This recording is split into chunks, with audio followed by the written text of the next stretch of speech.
오늘 우리에게 주시는 하나님 말씀은 고린도전서 12장 31절에서 13장 1절에서 3절 말씀입니다. 신약성경 278페이지입니다. 너희는 더욱 큰 은사를 사모하라. 내가 또한 가장 좋은 길을 너희에게 보이리라. 내가 사람의 방언과 천사의 말을 할지라도 사랑이 없으면 소리나는 구리와 울리는 꽹과리가 되고, 내가 예언하는 능력이 있어 모든 비밀과 모든 지식을 알고 또 산을 옮길 만한 모든 믿음이 있을지라도 사랑이 없으면 내가 아무것도 아니요. 내가 내게 있는 모든 것으로 구제하고 또 내 몸을 불사르게 내줄지라도 사랑이 없으면 내게 아무 유익이 없느니라. 아멘. 오늘은 사랑에 관한 말씀을 함께 나누려고 합니다. 세상은 풍요로워지고 편리해졌는데 이상하게도 삶은 더 각박해지고 살기가 힘들어졌다. 여러분, 이런 말 들어보셨습니까? 집은 커졌는데 가족은 더 적어지고, 생활은 편리해졌는데 시간은 더 없고, 학력은 높아졌는데 판단력은 더 모자란다. 여러분, 그렇게 틀린 말은 아닌 것 같습니다. 어쩌면 이런 현상이 우리의 교회 생활, 신앙 생활에서도 나타날 수 있을 것 같다는 생각이 듭니다. 사역은 열심히 하는데 기쁨은 사라지고, 교회는 열심히 다니는데 믿음은 좀처럼 자라지 않고, 교회에 사람은 모이고 성경에 대한 지식은 많아져 가는데 성도 간의 교제와 화목은 점점 더 요원해지는 것 같은 현상, 여러분, 그런 현상 말입니다. 우리 교회가 그렇다는 것이 아니라 고린도 교회의 모습이 그랬습니다. 열심은 있는데 분열과 다툼은 심해져 갔습니다. 다양한 은사와 강렬한 체험을 경험한 신자들이 많이 있었는데, 교회는 영적으로 성숙해 가기는커녕 오히려 혼란과 타락의 길로 접어들었습니다. 무엇이 문제입니까? 열심도 있습니다. 열정도 있습니다. 헌신된 신자들도 있습니다. 그런데 고린도 교회에 도대체 무엇이 부족해서 이 지경이 되고 만 것일까요? 종교적인 혼합주의와 타락이 심각했던 도시, 헬라 철학과 수사학 등의 지식에 대한 자부심이 강한 도시, 그곳이 바로 고린도입니다. 바울은 이 고린도를 2차 전도 여행을 하면서 교회를 세웠고, 약 1년 6개월여 동안 이 고린도 교회에서 하나님의 말씀을 부지런히 가르쳤습니다. 그리고 떠났습니다. 그런데 안타까운 소식이 바울에게 들려지기 시작했습니다. 고린도 교회 안에 분열과 갈등이 생겼다는 겁니다. 교인들 간에 벌어진 문제는 차마 입에 올리기에도 부끄러운 일들이 많았습니다. 편을 가르는 당파의 문제, 음행, 성도 간의 소송의 문제, 우상 제물과 관련된 논쟁 등 어느 하나 간단한 문제가 아니었습니다. 여러분, 교회가 문제가 생길 때 우리는 교회 내에 일어나는 문제를 보다 진중하게 다루어야 합니다. 모든 문제, 가정이든 개인이든 모든 문제를 진중하게 다뤄야 하지만, 특별히 교회 내에 일어나는 문제는 더욱더 진중하게 다루어야 합니다. 바울은 모든 것이 가하나 유익한 것이 아니요, 모든 것이 가하나 모든 것이 덕을 세우는 것이 아니다, 이렇게 말한 적이 있습니다. 모든 것이 가하나 유익한 것이 아니요, 모든 것이 가하나 모든 것이 덕을 세우는 것이 아니다. 여러분, 왜 그래야 합니까? 모든 것이 가하면 그냥 하면 되는 것 아닙니까? 모든 능력이 있고 모든 권리가 있으면 자신의 마음대로 하면 되는 것 아닙니까? 그런데 왜 그렇게 하지 말아야 합니까? 왜 마음대로 하지 못하고, 하고 싶은 말 다 하지 못하고, 자신이 가지고 있는 역량대로 금전을 다 풀어가지 못하고 왜 절제하고 신중해야 하는 겁니까? 특별히 교회에 벌어진 문제를 다루는 데 있어서 말입니다. 이유는 교회는 주님께서 친히 세우신 믿음의 공동체이기 때문입니다. 교회는 하나님의 나라와 영광을 위해 부름을 받은 믿음의 공동체이기 때문에 그렇다는 말입니다. 여러분, 내 것이다, 나 혼자의 문제이다, 설령 그렇다고 해도 우리는 함부로 하지 말아야 합니다. 남의 것이라면 더 함부로 하지 말아야 합니다. 그런데 하물며 주님의 것은요, 교회는 주님의 것 아닙니까? 주님이 세우시지 않으셨습니까? 주님에게 속한 것이요, 함께 부름을 받은 공동체인 교회의 문제라면 우리는 더욱더 신중하게, 더 진중하게 그 문제에 접근을 해야 합니다. 이 사실을 잘 알고 있었던 바울은 자신이 고린도 교회를 세운 창설자였지만 자기가 교회를 세웠거든요. 그럼에도 불구하고 자신의 권리와 권한을 앞세우지 않습니다. 바울은 고린도 교회의 문제를 해결하는 열쇠가 세상의 지혜나 표적이 아니다라고 말합니다. 바울에게는 예수 그리스도가, 그리스도 예수의 십자가가, 주님이 세우신 교회가 훨씬 더 중요했기 때문입니다. 당시 고린도 교회 교인들이 모두 바울처럼 생각한 것은 아닙니다. 어떤 사람은 사람이 지식이나 언변이 더 중요하다, 지식이 있고 언변이 뛰어난 사람이 나서면 고린도 교회는 문제를 해결할 수 있고 교회다움을 회복할 수 있다라고 생각하는 사람들도 있었습니다. 교회를 유지해 나가는 것도, 문제를 해결해 나가는 방법도 탁월한 지식이 있으면, 설득력 있는 언변을 가진 사람이 있으면 능히 가능하다, 해결할 수 있다라고 하는 생각, 여러분 이것은 고린도 교회가 아볼로를 선호하는 것을 보면 알 수 있습니다. 철학과 수사학을 자랑했던 고린도 전통에 익숙했던 사람들, 이 사람들에게는 바울과 같이 말이 어눌한 사람보다는 아볼로처럼 언변에 탁월한 사람이 훨씬 더 마음에 끌렸을 겁니다. 바울보다는 아볼로가 낫다는 겁니다. 그러나 바울은 교회를 몸과 지체에 비유하면서 고린도 교회가 아볼로나 바울 자신을 혹은 탁월한 은사를 가진 특정한 사람을 의지하는 것이 위험하다라고 경계합니다. 그래, 아볼로가 좋은 사람이 맞아, 내가 교회를 세운 창설자가 맞아. 그러나 바울이든 아볼로든 어느 특정한 사람, 아니 혹은 고린도 교회 내 특정한 은사와 경험을 가졌다고 하는 그 사람을 의지하는 것은 위험할 수 있다라고 말합니다. 여러분, 지금은 은퇴를 하셨습니다만 한 목사님이 목회 중에 겪었던 이야기가 교회가 특정한 한 사람을 의지하거나 그 사람을 주목하는 것이 가져오는 위험성이 어떤지를 이해하는 데 도움이 될 것 같아서 여러분들에게 소개해 드리려고 합니다. 그 목사님은 학교의 강당을 빌려서 교회를 시작을 했습니다. 그리고 사무실, 교육관은 그 바깥에 있는 건물을 임대해서 사용을 했습니다. 그런데 임대료가 너무 비싸서 차라리 은행 융자를 얻어서 건물을 사고 이자를 내는 것이 훨씬 경제적이겠다라고 판단을 하고는 30억 원 정도를 대출하기로 교회가 결정을 했습니다.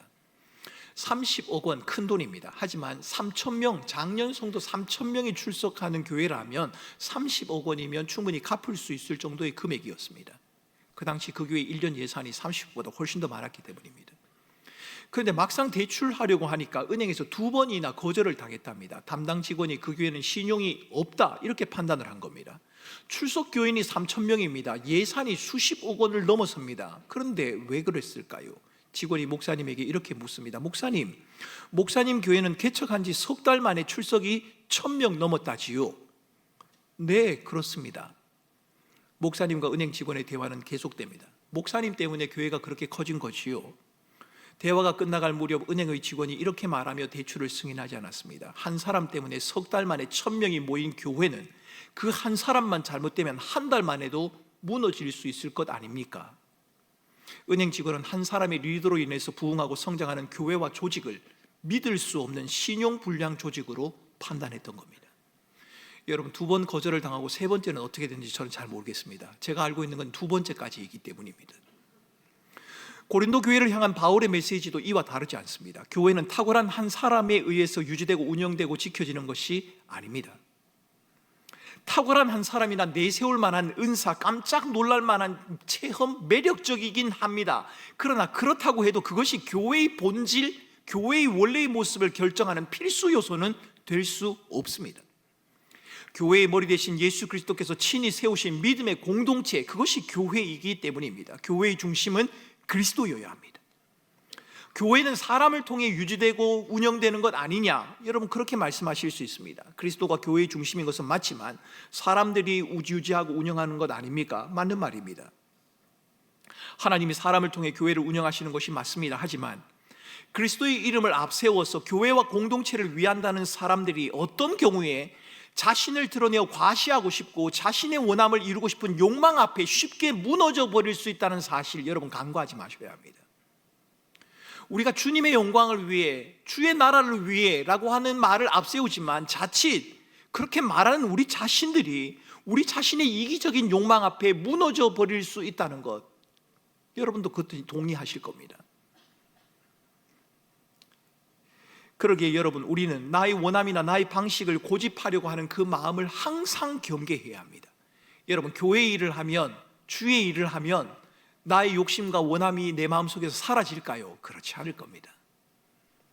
사역을 하면서도요, 거룩한 일을 한다고 하면서도 우리 마음속에는 끊임없이 우리의 이기적인 욕망이 작동을 한단 말입니다. 그래서 여러분, 우리는 그 마음을 끊임없이 경계해야 합니다. 성경의 표현대로 하면 우리 자신을 예수 그리스도의 십자가에 부단히 못 박는 작업을 해야 한다는 말입니다.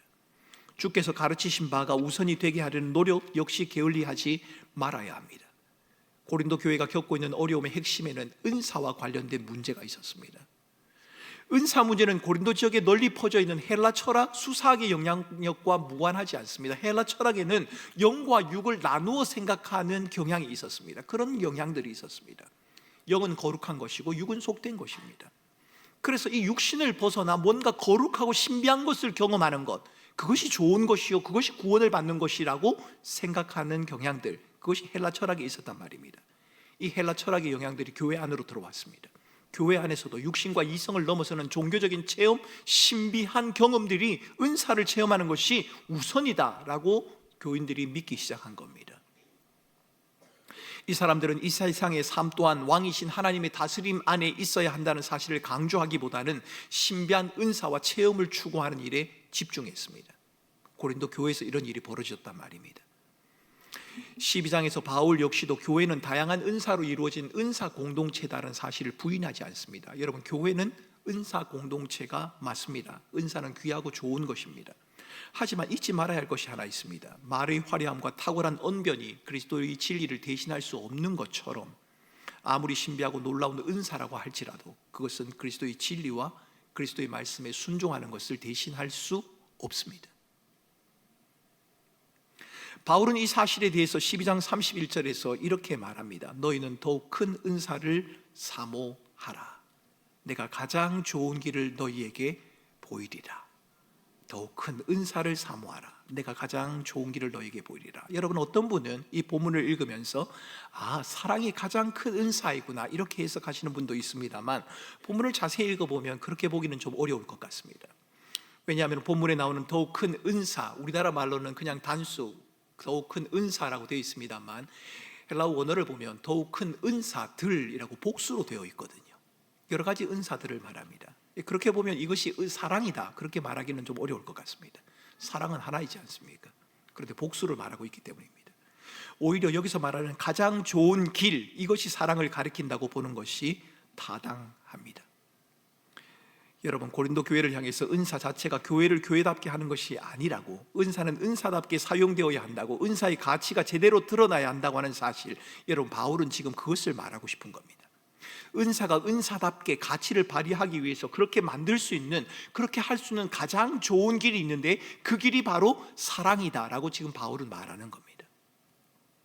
그러니까 더욱 큰 은사를 사모하라라고 하는 이 말은 고린도 교인들, 당신들이 경험하고 있는 그 은사가 귀하긴 하지만 그것과는 비교할 수 없는 더 탁월하고 좋은 은사가 있으니까 그 은사를 여러분들이 사모하십시오라고 지금 바울이 말하고 있는 것이 아니라, 여러분들에게 주신 은사가 다 귀하고 아름답지만 그 은사가 은사다운 가치를 발휘하기 위해서는 더 큰 은사, 정말 가치 있는 은사다운 은사가 되기 위해서는 사랑이라고 하는, 하나님이 말씀하시는 그 사랑이라고 하는 것에서, 그 안에서, 사랑이라는 그 안에서 이 은사가 활용되어야 한다는 것을 말하고 있는 겁니다.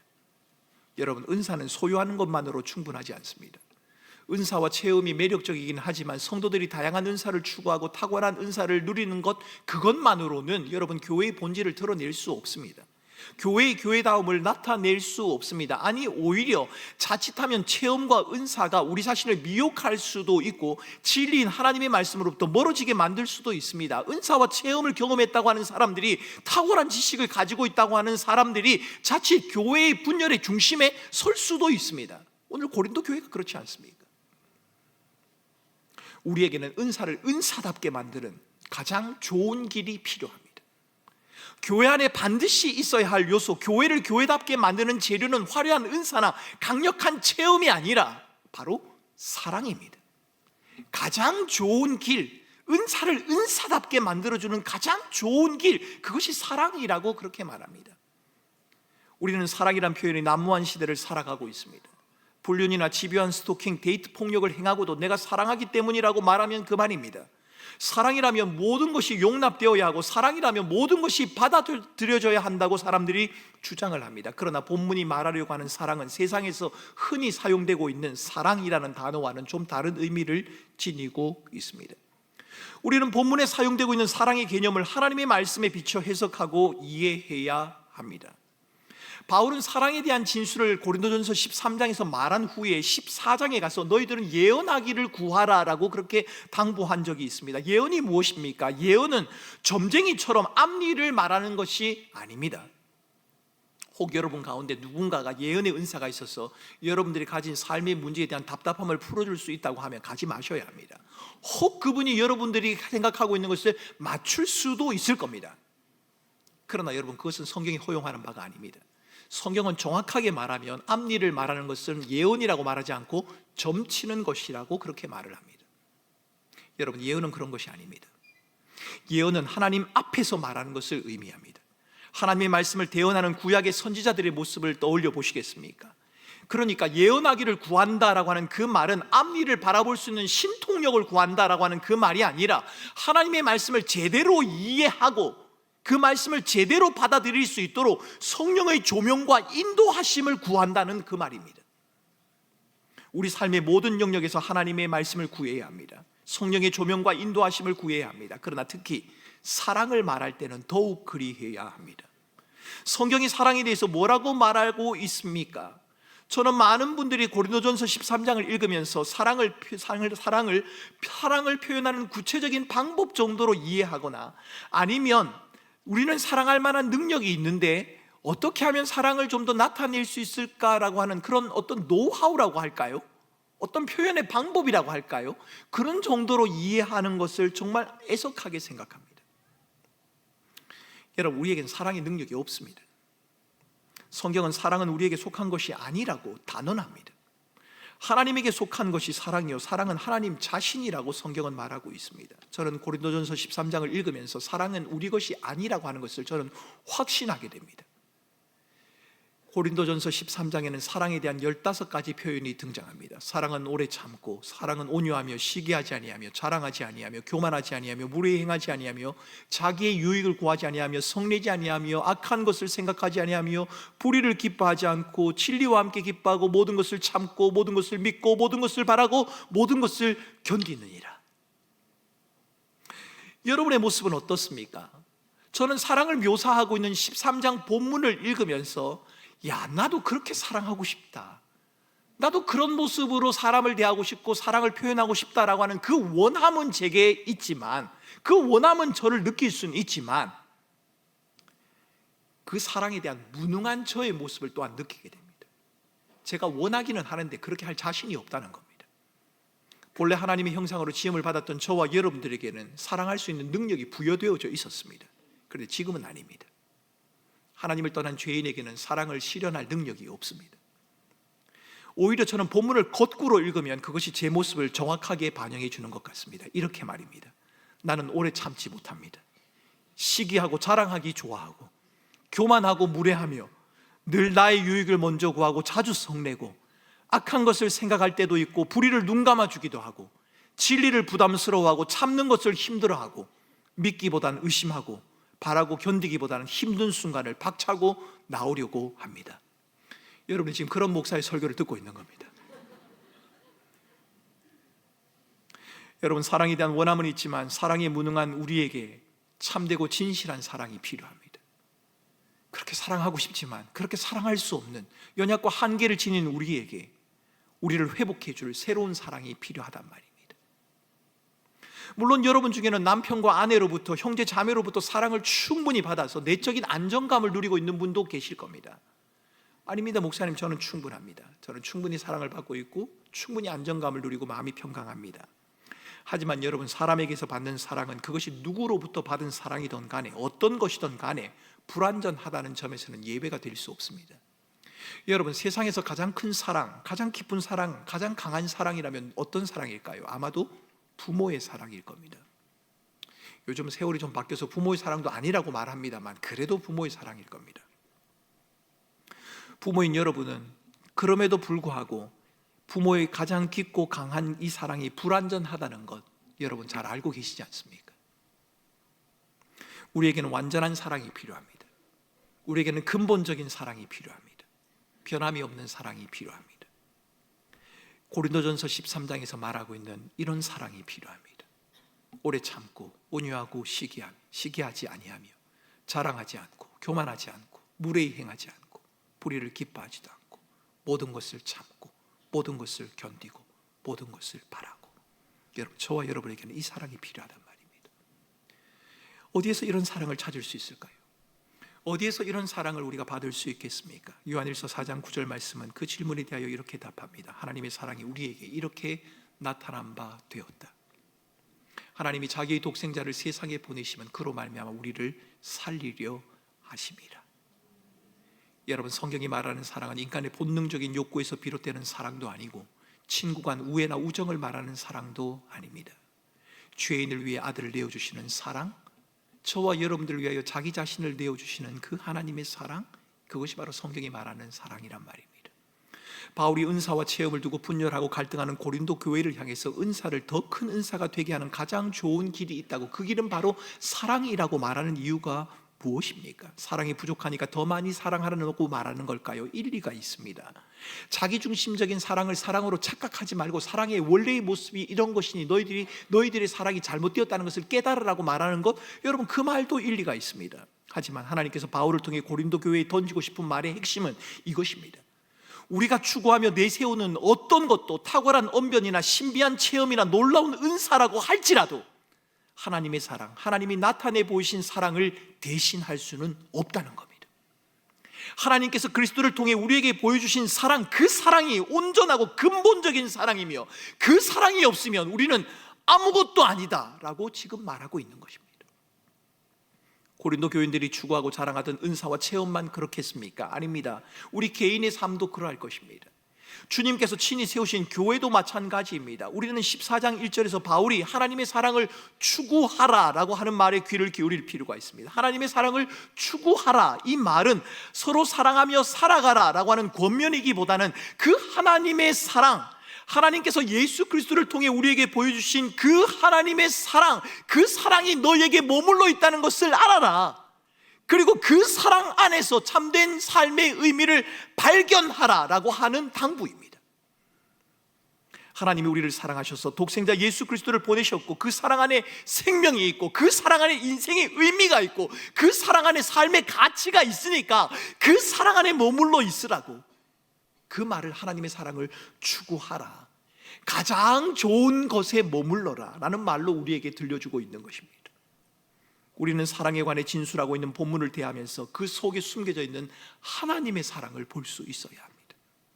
오래 참고 온유하며 시기하지 않고 자랑하지 않는, 자기 유익을 구하지 않고 불의를 기뻐하지 않고 진리와 함께 기뻐하며 모든 것을 참고 견디는 그 모습을 바라보면서 그래, 나도 그렇게 사랑해야지, 결심도 물론 해야겠지만 그 전에 그 속에 담겨져 있는 하나님의 사랑을 볼 수 있어야 한단 말입니다.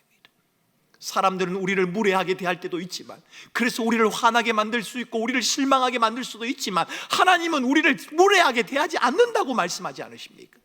사람들의 참음에는 한계가 있어서 나를 사랑했던 사람이 언제까지 나와 머물 것인지 늘 불안하고 염려가 되지만, 우리 하나님은 오래 참으시며 영원히 우리와 함께 하신다고 말씀하지 않으십니까? 하나님의 사랑, 우리를 위하여 견뎌내시는, 십자가의 고통과 아픔을 스스로 견뎌내시는 그 사랑이 너희 안에 머물러 있다고 주님께서는 지금 말씀하고 계신 겁니다. 여러분, 하나님이 우리를 사랑하십니다. 하나님이 저와 여러분들을 사랑하셨습니다. 하나님이 우리를 오래 참으셨고, 하나님이 우리를 함부로 대하지 않으셨고, 하나님이 우리를 위해 자신의 모든 것을 내어주셨습니다. 이 땅에 오신 예수 그리스도를 통해 하나님의 사랑이 나타난 바 되었다, 그렇게 말하지 않습니까? 그렇게 사랑하는 성도 여러분, 이 세상에서 여러분이 추구하고 원하는 것을 모두 다 가진다 할지라도 독생자 예수 그리스도를 통하여 우리에게 베푸신 그 하나님의 사랑을 여러분이 놓쳐버린다면 여러분은 아무것도 아닙니다. 그러나 반대로 여러분의 삶 가운데 고난과 역경이 계속되어지고 멈추지 않는다 할지라도, 내일의 삶이 어떻게 진행되는지 불확실해서 오늘 하루도 내가 어떻게 살아가야 할지 노심초사하는 그런 환경과 상황에 놓여 있다 할지라도, 하나님이 나를 사랑한다는 그 사랑을 붙들고 있다면 여러분은 비참한 자가 아니란 말입니다. 예수 그리스도를 통해 보이신 사랑 때문에 우리가 하나님과 동행하는 것 아닙니까? 예수 그리스도가 우리를 사랑하신다는 그 사실 때문에 우리가 하나님과 교제할 수 있는 것 아닙니까? 그 하나님의 사랑 때문에 하나님의 은혜의 보좌 앞에 나가서 우리의 무너진 모습을 내어놓을 수 있는 것 아닙니까? 하나님의 사랑을 힘입어 힘들고 어려운 세상을 살아갈 수 있고, 힘들고 어려운 중에서도 우리가 기쁨을 말할 수 있고 삶의 의미를 말할 수 있고 소망을 말할 수 있는 것은 변함없는 하나님의 사랑, 오래 참으시는 하나님의 사랑, 우리를 무례하게 대하지 않으시는 그 하나님의 사랑이 저와 여러분에게 머물러 있기 때문입니다. 하나님의 사랑이 있기 때문에 은사와 체험도 있는 것이고, 하나님이 먼저 우리를 사랑하셨기 때문에 우리도 믿음 안에서 한 가족된 성도들을 사랑할 수 있는 겁니다. 우리의 삶의 의미와 목표를 정하는데도 하나님의 사랑이 필요하고, 다른 사람을 대하는 삶의 태도에 있어서도 하나님의 사랑이 필요합니다. 왜요? 그 하나님의 사랑이 우리를 있게 했기 때문입니다. 사랑이 없으면 아무것도 아닙니다. 하나님께서 우리에게 부어주신 그 사랑이 없으면 아무것도 아닙니다. 우리가 생각할 때 그것만 있으면 될 것 같고, 그것만 있으면 삶의 안정감을 누릴 수 있을 것 같고, 그것만 있으면 교회와 믿음의 본질을 드러낼 수 있을 것 같은, 여러분 그것이라 할지라도, 그것을 설령 여러분들이 가진다고 할지라도 하나님의 사랑, 예수 그리스도를 통해 우리에게 나타내 주신 그 하나님의 사랑을 여러분이 놓쳐버리면 우리는 아무것도 아니다. 여러분 성경은 지금 그렇게 말하고 있는 겁니다. 보면 오늘 여러분에게 사랑이 부족하니까 누군가를 좀 더 많이 사랑하라 이렇게 말하고 있는 것이 아닙니다. 저는 여러분에게 주어진 하나님의 사랑이 어떠한지를, 하나님께서 여러분에게 어떤 사랑을 주셨는지를 오늘 고린도전서 13장을 보면서 기억하라고 당부하고 싶습니다. 고린도전서 13장 말씀을 묵상하면서, 그래 내 사랑이 여기에 비하면 너무 보잘것없고 하찮구나, 내가 사랑하는 방법이 틀렸구나, 물론 그렇게도 생각해야겠지만 그것보다도 하나님이 나를 이렇게 사랑하셨구나, 하나님이 나를 용서하셨구나, 하나님이 나를 사랑하시는구나, 하나님이 나를 참으시는구나, 하나님이 나를 기다리시는구나, 하나님이 나와 영원히 함께 하시는구나. 여러분 그 본문을 보면서 그 하나님의 사랑을 발견하라고 여러분에게 당부하고 싶단 말입니다. 그리고 그 사랑을 힘입어서 여러분의 가족을 사랑하고, 성도들을 사랑하고, 여러분의 이웃을 사랑하라. 여러분 그렇게 여러분에게 당부드리고 싶습니다. 여러분 제가 저희 교회에 부임하고 난 다음에 참 성도들이 저를 많이 사랑하는구나 느끼고 있습니다. 왜냐하면 제가 기침 한 번만 해도 목양실에 가보면 기침에 좋은 것들이 잔뜩 걸려져 있습니다. 얼마나 감사한지요. 제가 약국을 가서 뭘 살 필요가 없습니다. 여러분들이 다 가져다 주시기 때문에 제가 그것을 가지고 제가 열심히 먹고 있는 중입니다만, 왜 그럴까요? 그걸 갖다 주면 제가 좀 더 잘 봐줄 것 같은 그런 마음에 여러분들이 가져다 주시는 걸까요? 그렇지 않을 겁니다. 저는 그것이 여러분들이 하나님을 사랑하는, 아니 하나님께서 여러분들에게 부어주신 사랑이 동기가 되어서 그렇게 하는 것이라고 생각됩니다. 여러분 저에 대한 관심만큼이나 성도들을 향한 관심도 그렇게 가져주셔야 합니다. 지난 금요일입니다. 2주 전 금요일 날 금요 철야를 마치고 제가 목양실에 들어갔는데 어떤 한 분이 노크를 하셨습니다. 젊은 부부가 왔습니다. 저희 교회 성도인가 해서 잠시 대화를 나누는 중에 저희 교회 성도가 아니란 걸 알게 되었습니다. 저희 교회 금요철에 한 2주 정도를 참석한, 서울에서 김포로 이사 온 서울 교회를 나가고 있는 한 젊은 부부였습니다. 그 젊은 부부가 제게 크리스마스 선물이라고 선물을 전해 주었습니다. 목사님의 목회와 사역에 조금이라도 도움이 되면 좋겠습니다 라고 제게 건네준 선물이 너무 과도한 선물이었기 때문에 제가 받지 않으려고 몇 차례 거절을 했습니다. 그분이 아이패드를 제게 선물을 해주셨거든요. 그래서 제가 그걸 받고는 제가 교회에 아이패드가 있습니다, 교회에서 제게 목회 때 사용하라고 하는 아이패드가 있기 때문에 제가 이것은 받지 않아도 되겠습니다 라고 했는데도 불구하고 그분이 받았으면 좋겠다라고 해서 제가 받았습니다.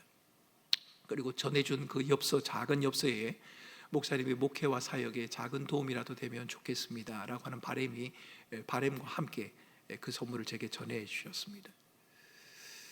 여러분 그분이 왜 아이패드를 제게 선물을 했을까? 이유가 여러 가지가 있을 겁니다. 아마도 그분은 제가 이 종이 원고를 넘기는 것이 좀 안쓰럽게 느끼셨던 모양입니다. 여러분 저도 아이패드 사용할 줄 압니다. 그런데 저는 아직까지 기계를 잘 믿지 않습니다. 여러분 아이패드 원고 넘기다 멈춰버리면 어떻게 합니까? 그러면은 이 방법이 없잖아요. 원고가 없으면 그냥 해야 되는데, 그래서 제가 원고 아이패드를 설교 시간에 들고 오지 않습니다. 그냥 종이를 사용을 합니다. 그래서 제가 그분에게 다시 긴 카톡을 보냈습니다. 제가 아이패드가 있어서 이걸 제가 다시 사용할 수는 없고, 혹시 이 패드를 사용해야 되는 또 다른 사람에게 제가 이것을 선물해도 괜찮겠습니까? 라고 했더니 그분이 답장이 왔습니다. 목사님에게 전해준 것이니까 목사님의 것입니다. 목사님의 원하신 대로 사용하시면 됩니다. 여러분, 저는 그분을 잘 모릅니다. 그분의 신앙의 여정도 잘 모르고 어떤 신앙의 배경인지도 잘 모릅니다. 그런데 제가 믿기로는 그분이 그렇게 행동한 것은 하나님께서 그분에게 부어주신 사랑의 또 다른 한 표현이라고 저는 생각합니다. 오해하지 마시기 바랍니다. 이 설교 끝나면 또 아이패드 사러 다 가셔가지고 또 아이패드를 다 주고 오시면, 여러분 뭐 제가 다 나눠주면 되긴 됩니다만 그래도 좀 고민이 됩니다. 그래서 여러분 안 사오셔도 됩니다. 제가 말씀드리고 싶은 것은 우리의 삶의 근원, 우리가 살아가는 이유, 우리가 이 자리에 있게 된 것은 하나님의 사랑 때문이고, 그렇기 때문에 그 사랑이 힘이 되어서 그 사랑을 또 다른 사람에게 나타내는 것이 마땅하지 않겠느냐 하는 겁니다. 여러분, 고린도 교인들이 하나님의 사랑을 몰랐을까요? 아니요, 알았습니다. 그런데 하나님의 사랑을 오해하였습니다. 하나님의 사랑은 혼자 퍼먹는 우물과 같은 것이 아니라 흘러가야 하는 강물과 같은 것인데, 고린도 교인들은 그 하나님의 사랑을 자기만 가지고 누릴 수 있는, 자기만 가지고 누려야 하는 우물로 생각하는 것입니다. 다른 사람에게 제공하지 않고 스스로만, 혼자만 만족하며 누려야 하는 것들 말입니다. 여러분, 하나님이 우리를 사랑하십니다. 하나님이 우리를 사랑하신다는 그 사실은 변하지 않습니다. 우리의 삶 가운데 고난과 역경이 있어도 하나님의 사랑은 변하지 않고, 하나님이 나를 떠나버린 것 같은 그 순간에도 하나님은 우리를 떠나지 않으십니다. 오늘 성경이 말하지 않습니까? 우리를 포기하지 않는다고 말입니다. 끝까지 참는다고 말입니다. 사랑은 영원하다고 말하지 않습니까? 그 영원한 사랑이 저와 여러분들에게 부은 바 된 것입니다. 이 하나님의 사랑이 아니었으면 우리의 삶은 의미가 없는 것 아닙니까?